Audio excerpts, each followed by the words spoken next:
Vaatame, kuidas lisada oma tööle tiitelleht, sissejuhatus, sisukord ja lehekülje numbrid.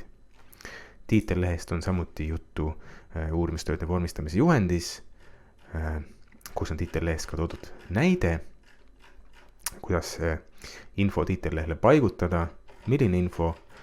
Täpsemalt on kirjas ka siin 3.2 all, et tiitelleht peab olema järgmiste andmetega: õppeasutuse täielik nimetus, töö pealkiri, töö iseloom, koostaja ees- ja perekonnanimi ning klass, juhendaja ees- ja perekonnanimi, töö valmimise koht ja aasta. Tiitellehel on kirjasuurus 14 punkti, töö pealkiri 20 punkti. Vaatame korraks seda näidet ning vormistame oma tiitellehe selle näite põhjal. Vaatame kõigepealt, mis infot meil vaja on. Kõigepealt kooli nimetus. Lähme oma Wordi failis kõige lehe päisesse, kõige ülemise rea peale ning teeme kindlaks, et meil on sisse lülitatud kuva kõik nupp, mis kuvab meile kõik lõigumärgid ja muud peidetud vormingu tähised ning vajutame siit Ctrl ja Enter või lisame lisa, lehed ja lehekülje piir. Ehk siis me lisame siia lehekülje piiri, mis lükkab meie esimese peatüki järgmise lehe peale. Pealkirja ette jääb ikkagi 3 tühja rida ning siia lehekülje piiri ette lisame kooli nime. Lisame kõigepealt kogu info, mis meil tiitel vaja on, ja siis hakkame seda täpsemalt vormistust paika ajama. Kooli nimi, töönimi, näiteks toon siia sama töönime, mis ka näite peal, huvitegevus Rocca al Mare koolis. Huvitegevus Rocca al Mare koolis. Järgmise rea peal on kirjas uurimistöö. Olge kindlad, et te kirjutate ikkagi uurimistöö, mitte uurimustöö. Et uurimistöö on õige. Siis on enda nimi ja klass.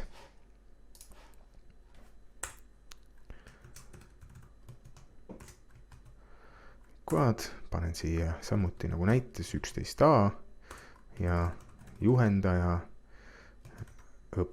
panen ka iseennast juhendajaks. Ning kõige all on Tallinn ja 2019.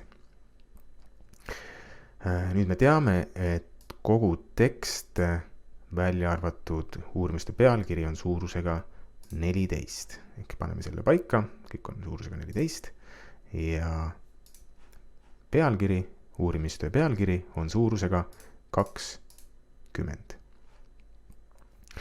Lisaks uurimistöö pealkiri on suurusega 20, boldis ja läbiva suurtähega võime siit valida täheregistri ja ütleme, et see on ülaregistris.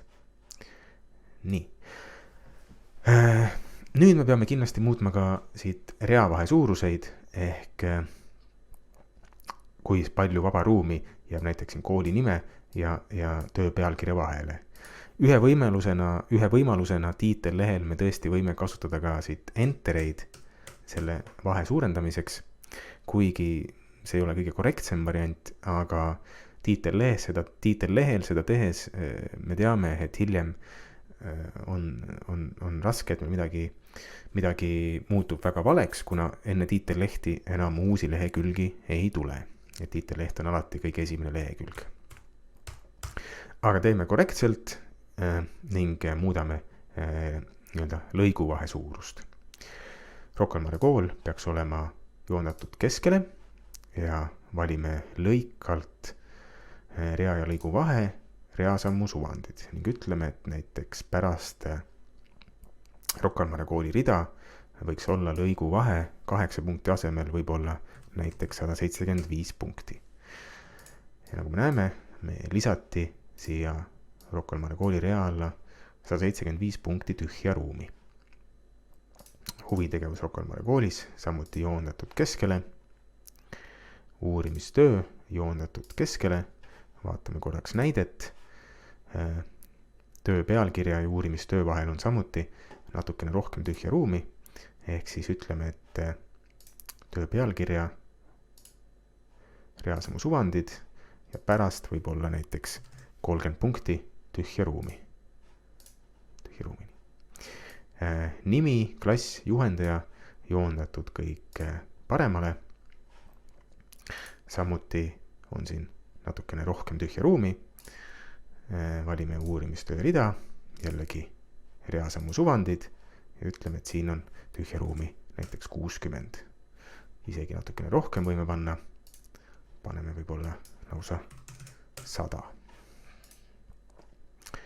Kooli nimi, töö nimi, uurimistöö, kood 11a, juhendaja ja viimase asjana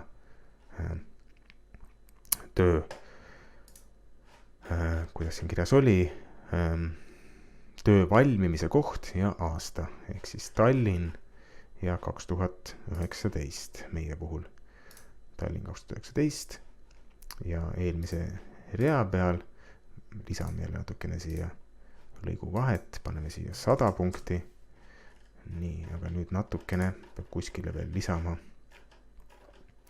ruumi juurde, võib-olla esimese rea peal natukene reama suvandit, paneme siia 200, peale uurimistööd lisame ka siia natukene, paneme siia 150 ning ka peale juhendajat lisame siia natukene, paneme samuti 150.